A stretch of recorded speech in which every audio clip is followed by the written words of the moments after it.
Cheers, everybody. Welcome back to another beer review with a very hot and bothered Jonathan Brown. That's right, me. Very hot and bothered. Anyway, enough of that. Anyway, we've got a beer review for you. And it's one of these. It's a BrewDog beer review. It's a collaboration. It's with a Dutch chocolatier who basically wants to change the world. Wants to put the worlds to rights, put it this way. Where we have got a BrewDog and Tony's, I'll just read it up there, Chocolonely. It's a BrewDog beer collabed with Tony's Chocolonely, and it is a can of their Tony's Hopolonely, and it is a white chocolate and raspberry milkshake IPA, clocking at 6.3% ABV, and it's Tony's Hopolonely. There you go. Super smashing great. Now, I'll read the cipher. It says, this is for us all. It's for everybody. BrewDog and Tony's Chocolonely are united for better beer and a better world. A world which we all walk around with rose-tinted specs and everything's so lovely. We're on a mission to help save our planet. I think our planet's already gone. I think you should go back a good 50 years, even more. I think we're on the countdown to extinction now. Not that I want to be a miserable getting this beer review, but I think we really kind of knackered it up. It says, by inspiring you, in big writings, to act and care for the only home we have. It is the only home we have. We believe beer and chocolate can be a force for good. Well, if you don't like beer and you don't like chocolate, it won't be a force for good, will it? It says we'll be making a donation for every can sold to the Chocolonely Foundation to support Tony's mission to make all chocolate 100% free, slave-free. Should I say not free, slave-free, child slavery we're talking about when they go and collect the cocoa, beans or whatever they do out there. BrewDog are starting to take the moral high ground here, I see. To be honest, am I a fan of... We had it with Cloud War, didn't we, with that box they did in Tesco. Am I a fan of when breweries take the moral high ground? Not really, no, because let's face it, look how big BrewDog are. And you don't get that big without, trampling on a few people in the process of getting that big, do you? Well, I don't think you do. So yeah, I wonder what Tony's carbon footprint is, because obviously BrewDog's very, very concerned about the carbon footprint they make. Hopefully it's as good as, as BrewDog's. You don't want Tony having a great big chimney at his chocolate factory, billowing out loads of CO2, do we? We don't. I'm ranting on. I'm 4 minutes into this review. I haven't even touched a drop of this yet. I'm on a moral high ground, just like BrewDog. It's a bash can. I didn't notice it when I picked it up. So there we go. I apologise for the bash can. I can't even open the can. Oh, I've got it open. I got the can open. I didn't think it was going to open because it's bashed.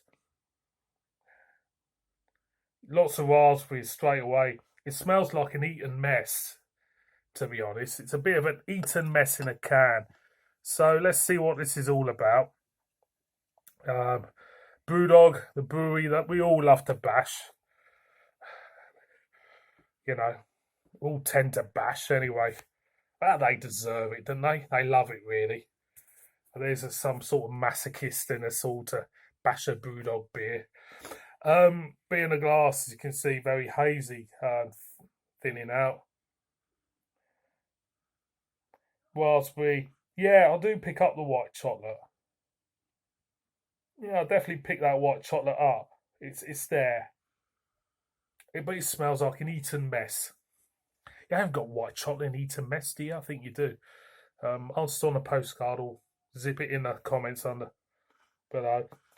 It smells okay, yeah. It's doing what it's, you know, a white chocolate and raspberry milkshake IPA. Yeah, it's in the aroma. I'm gonna go in. Cheers.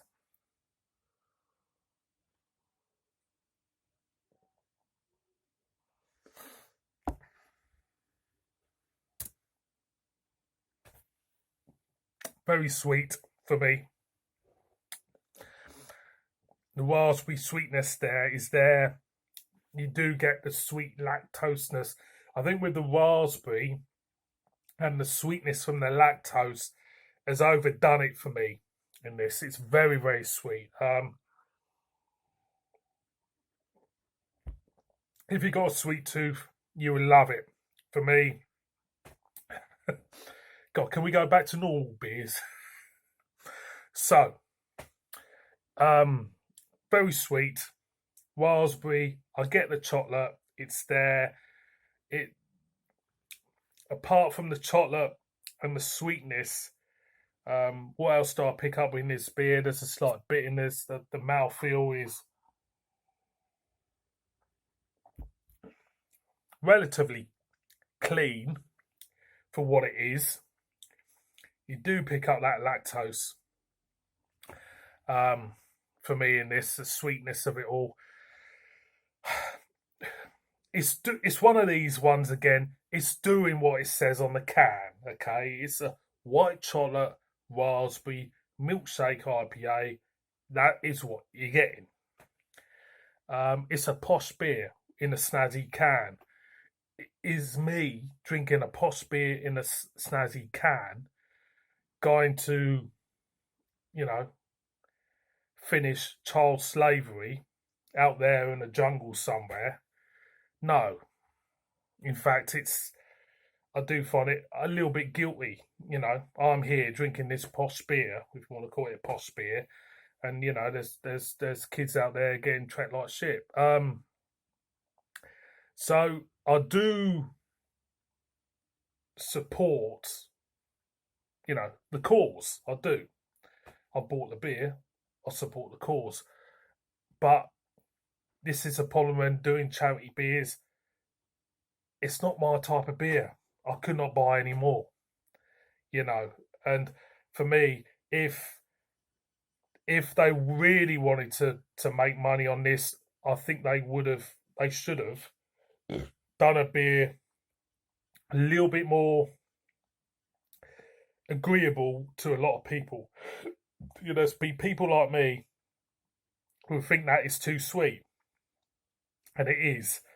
And it's a shame because if they wanted to raise more money um, for their cause, I think they should have toned it down on the sweetness because I don't think many people will buy it.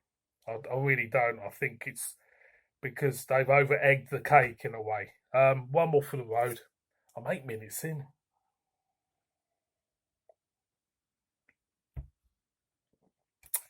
Tony's Hopolonely, buy it for the cause. They're not saying how much is going to the cause. I'll be intrigued to know how much because it's not saying how much is going to this cause they're doing it for. Be wary though, if you haven't got a sweet tooth, you won't like it. Thank you very much for this, watching this beer review, boys and girls. See all of you, and you there, and you there, and you there on another one. Cheers.